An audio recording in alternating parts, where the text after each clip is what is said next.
আসসালামু আলাইকুম। আমি ডক্টর শামসুল আরফিন। আপনারা অনেকেই আমার পিছনে সমুদ্র দেখতে পাচ্ছেন। হ্যাঁ, আপনারা ঠিকই ধরেছেন।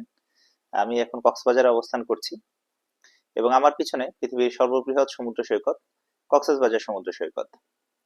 তো এই কক্সবাজারে আসলে একটা কাজ আমরা সবাই করে থাকি, সেটি হচ্ছে শুটকি মাছ কেনা অথবা শুটকি মাছ আত্মীয়স্বজনদের উপহার দেওয়া। তো অনেকেই আছেন তারা শুটকি মাছ খুব পছন্দ করেন। আমার ওয়াইফও ব্যক্তিগতভাবে খুবই পছন্দ করেন শুটকি মাছ। আমরা এবারও নিয়েছি। তো অনেকে আসলে আমাদের কাছে যারা, বিশেষ করে আমার কাছে যারা পাথরের অপারেশন করতে আসেন, কিডনি পাথর, স্পেশালি কিডনি পাথরের অপারেশন যারা করতে আসেন তাদেরকে আমি একটা উপদেশ সবসময় দিয়ে থাকি। সেটি হচ্ছে শুটকি মাছ খাবেন না। তো এখন আপনারা প্রশ্ন করতে পারেন যে আসলে শুটকি মাছে কি সমস্যা হয় বা শুটকি মাছ কেন খাবে না কিডনি স্টোনের রোগীরা। চলুন সেই বিষয়ে আজকে একটু বিস্তারিত আপনাদের ধারণা দিই। তো চলুন এখন আপনাদেরকে একটু শুটকি মাছে কেন পাথর তৈরি হওয়ার সম্ভাবনা বেশি থাকে সে বিষয়ে একটু ধারণা দেই। দেখুন, শুটকি মাছ তৈরি করার যে প্রসেসটা সেটা আপনারা সবাই ভালো মতো জানেন, যে এটি ধরার পরে অনেকদিন ধরে শুকিয়ে প্রসেসিং করতে হয়। তো দেখুন, সামুদ্রিক মাছে এমনিতেই প্রচুর পরিমাণে প্রোটিন রয়েছে, প্রচুর পরিমাণে প্রোটিন থাকে সামুদ্রিক মাছে। এই জন্য যাদের দেখা যায় যে প্রোটিনের ঘাটতি থাকে তাদেরকে আমরা সামুদ্রিক মাছ খেতে দিই।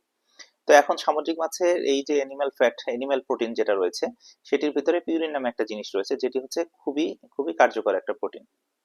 কিন্তু এই পিউরিনের কারণে রেনাল স্টোন সম্ভাবনা হওয়া বা ইউরিনারি যে কোনো স্টোন, কিডনি পাথর হতে পারে সেটা, ইউরেটারিক পাথর বা প্রস্রাবের থলিতে পাথর, মানে এই লাইনের যে কোনো জায়গায় পাথর তৈরি হওয়ার সম্ভাবনা বেড়ে যায় হচ্ছে শুধুমাত্র এই পিউরিনের কারণে। এবং একই সাথে সাথে যেটা হয় সেটা হচ্ছে যে এই মাছটা প্রসেস করার জন্য প্রচুর পরিমাণে যেহেতু লবণ ইউজ করা হয়, সেই লবণের একটা মিক্সচার এই মাছের ভিতরে থেকে যায়। তো অর্থাৎ প্রচুর পরিমাণে সোডিয়াম থাকে। তো আপনারা তো জানেন যে লবণে প্রচুর পরিমাণে সোডিয়াম থাকে। তো সুতরাং এই যে সামুদ্রিক মাছ বা শুটকি মাছ যেটা রয়েছে সেটা হচ্ছে প্রচুর পরিমাণে লবণ থাকে এবং প্রচুর পরিমাণে অ্যানিমেল প্রোটিন থাকে। তো এই দুটার কারণে কিডনি পাথর তৈরি হওয়ার সম্ভাবনা অনেক বেড়ে যায়। এখন দেখুন, যাদের শরীরে লবণের ঘাটতি আছে, যাদের প্রোটিন দরকার, তারা তো আসলে শুটকি মাছ খাবেনি। কিন্তু যাদের পাথর তৈরি হওয়ার প্রবণতা আছে, একবার পাথর তৈরি হয়ে গিয়েছে অথবা ফ্যামিলিতে অন্য পাথর আছে, মানে পাথর তৈরি হয়েছে এরকম আছে, তারা একটু হচ্ছে শুটকি মাছটা হিসাব করে একটু কম করে খাবেন আর কি। তাহলে দেখা যাবে যে ভবিষ্যতে আপনার কিডনি পাথর তৈরি হওয়ার সম্ভাবনা অনেক অংশেই কমে যাবে।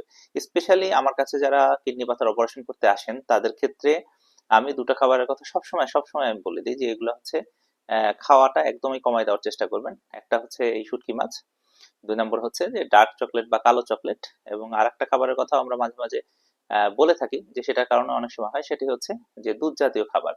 অর্থাৎ দুধে যেহেতু ক্যালসিয়াম থাকে, এই জাতীয় খাবারগুলো আমরা খেতে নিষেধ করে দিই। সুতরাং এই জাতীয় খাবার থেকে যদি আপনারা দূরে থাকেন তাহলে আপনারা অবশ্যই কিডনি পাথরের হাত থেকে বাঁচার একটা সম্ভাবনা তৈরি হবে। তো সুতরাং কক্সবাজারে ঘুরতে আসুন, সমস্যা নেই, শুটকি মাছও খান, কিন্তু কিডনি পাথরের ব্যাপারে সচেতন থাকবেন। ধন্যবাদ সবাইকে।